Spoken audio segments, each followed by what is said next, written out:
বন্ধুগণ নমস্কার। প্রথমে আপনাদের করবো আপনারা আমার চ্যানেলটি সাবস্ক্রাইব করবেন। এইমাত্র যে খবরটা সোশ্যাল মিডিয়াতে ছড়িয়ে পড়েছে, বিভিন্ন নিউজ চ্যানেল দিয়েছে, আমি দেখছিলাম ওয়ান ইন্ডিয়া দিয়েছে, নিউজ টাইমস অফ ইন্ডিয়া দিয়েছে। সেটা হচ্ছে যে অনেক দিন পর হঠাৎ করে আবার দুবাই আক্রমণ হয়েছে। দুবাইয়ে যে জেবেল আলী যে শিল্পাঞ্চল আছে, সেই শিল্পাঞ্চলে একাধিক বিস্ফোরণ ঘটেছে, যার ফলে সেখানে ভয়াবহ অগ্নিকাণ্ডের সৃষ্টি হয়েছে। তার ভিডিও কিন্তু সোশ্যাল মিডিয়াতে এখন ভীষণভাবে প্রচার চলছে। এখন এটাকে নিয়ে এই যে মধ্যপ্রাচ্যের যে উদ্বেগ, সেই উদ্বেগটা আরও বেড়ে গেছে। কারণ কিছুদিন যাবৎ দেখা যাচ্ছিল ইরান থেকে যে আক্রমণগুলো হচ্ছিল সেটা মূলত হচ্ছিল আপনার কুয়েতের ওপরে। তার আগে হচ্ছে হুতিরা আক্রমণ করেছে সৌদি আরবের ওপরে। কিন্তু অনেক দিন ধরে একটা সাংবাদিক মহলের কথা চলছিল যে তবে কি ইরানের সাথে ইউএই তারা কি কোনো গোপন একটা সন্ধি করেছে যে তাদের উপর কোনো আক্রমণ কিন্তু ইদানিংকালে হচ্ছে না, অন্যান্য যে জিসিসি কান্ট্রিগুলো আছে, কুয়েত, কাতার, সৌদি আরব, বাহারিন, এগুলোতে হচ্ছে। তো বিষয়টা দেখা গেল সেটা মিথ্যা। আজকে হঠাৎ সেখানে কিন্তু এই আক্রমণটা হয়েছে।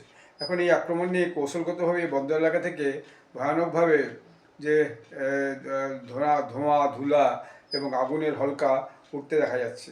যদিও ইউএই কর্তৃপক্ষ এই বিস্ফোরণের ব্যাপারটি নিশ্চিত করেছে যে হ্যাঁ এরকম একটা ঘটনা ঘটেছে, কিন্তু কী কারণে এটা হয়েছে সেটা কিছু জানেনি। অর্থাৎ এটা কোনো মিসাইল ড্রোন আক্রমণ হয়েছে, না কোনো প্ল্যান্টের মধ্যে অগ্নিসংযোগ হয়েছে শিল্পাঞ্চলে, সে ব্যাপারটা মানে কিছু তেমন করে বলেনি। কিন্তু সমাজ মাধ্যমে এটা ব্যাপকভাবে ছড়িয়ে পড়েছে।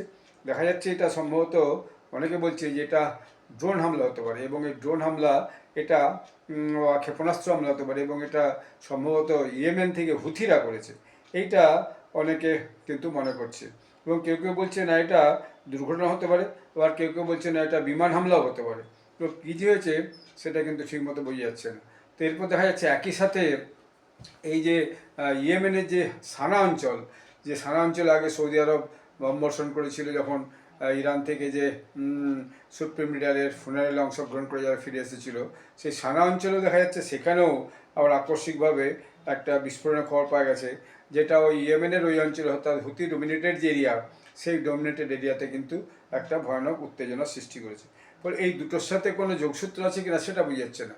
যে তার মানে কি হুথিরা যে যদি আক্রমণ করেছে দুবাই শিল্পাঞ্চলে, দুবাই কি পাল্টা আক্রমণ করেছে সানাতে, এই দুটোর মধ্যে কোনো যোগসূত্র আছে কিনা সেটা কিন্তু এখন খুব একটা পরিষ্কার হয়নি।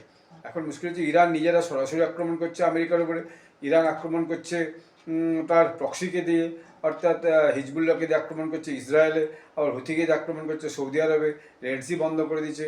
এবং তারপর আজকেই 2 ঘন্টা আগে যেটা ঘটনা ঘটেছে, 2 ঘন্টা আগে যে খবরটা এই মুহূর্তে চলছে সোশ্যাল মিডিয়াতে এবং বিভিন্ন নিউজ চ্যানেলেও, যে এটা কিন্তু সম্ভবত হুথির আক্রমণ হতে পারে, এবং ইরানের প্রক্সি এই শিল্পাঞ্চলে আক্রমণ করে ওই অঞ্চলটাকে ধ্বংস করতে চায়, যাতে করে ইউএইর যে ওখানে উৎপাদন, যে বিভিন্ন শিল্প উৎপাদন, সেটা যাতে বন্ধ করা যায়।